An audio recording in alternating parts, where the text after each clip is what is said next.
Fresh fruits and vegetables are grown in soil, and so there is a risk of contamination from bacteria and viruses.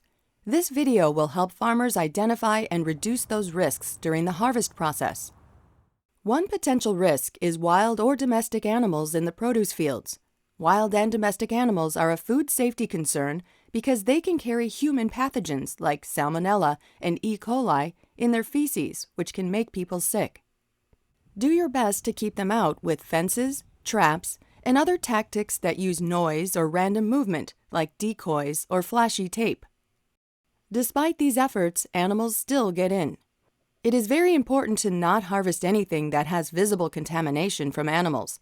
The following sequences are suggested harvest protocols for what to do if and when you encounter fecal contamination in the fields.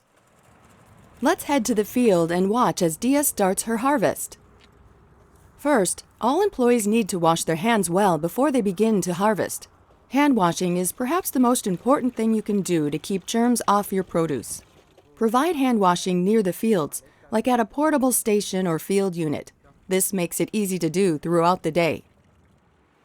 Dia gets a clean tote from the stack before heading to the field. While she is harvesting kale, she looks for signs of animals, such as feces, hair, paw prints, or nibbled or trampled produce. While she is harvesting onions, she sees a large amount of animal droppings on the ground. This could have come from deer or rabbits.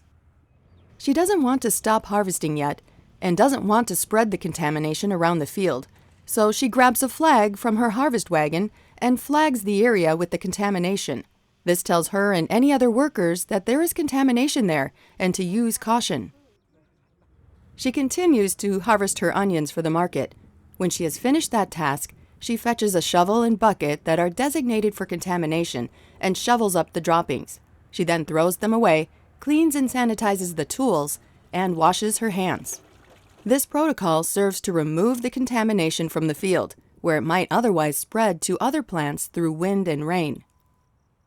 Sometimes you might encounter a smaller amount of contamination. It is still important to not harvest this produce. You cannot ensure that all of the droppings will be removed during washing, so don't harvest it at all. Here Dia is harvesting kale and sees bird droppings on a kale leaf. She is moving fast, but she and her employees have all been trained to look for droppings on the leaves. When she spots this, she does not harvest the contaminated plant, but puts a small flag up and then keeps moving to harvest the next plant. The flag reminds her to go back and remove the contaminated leaves, and it alerts the other workers to not harvest this plant. When she is done with the harvest, she goes back and removes the contaminated leaf along with surrounding leaves and puts them into a designated bucket for the trash. She then washes her hands. Here are a few more things you can do to keep your harvest safe. Remember, don't pack into dirty containers. Develop a cleaning and sanitizing schedule for your containers so that they stay clean. Dirty containers can spread germs that can make your customers sick. They can also scratch or damage produce. Here Dia is washing her tote. She washes it with potable water, scrubs it with detergent, rinses it, and then sprays with a sanitizing spray. She then lets it air dry and stacks it with the other totes, where it will be ready for her next harvest. You don't need to sanitize the tote each time you use it, but it is important to do it occasionally throughout the growing season so that dirt and filth does not build up. You will also note that Dia is not putting the harvest tote directly on the ground. Sometimes it is okay to set the tote on the ground depending on the type of tote and what you are harvesting, but she does her best to put it on an overturned tote so that she is not bringing extra dirt and mud into the packing area. Finally, it is a very good idea to keep some sort of records for when and where you spot many signs of animals in your fields. These records will allow you to identify hot spots in your fields where animals might be getting in and the time of year. You can take management steps based on this information.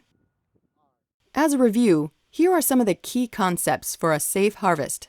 Remember, the goal is not to eliminate animals from your field, but to reduce the risk that they will contaminate your produce. Use these basic steps to make sure your produce is as safe as possible for your customers.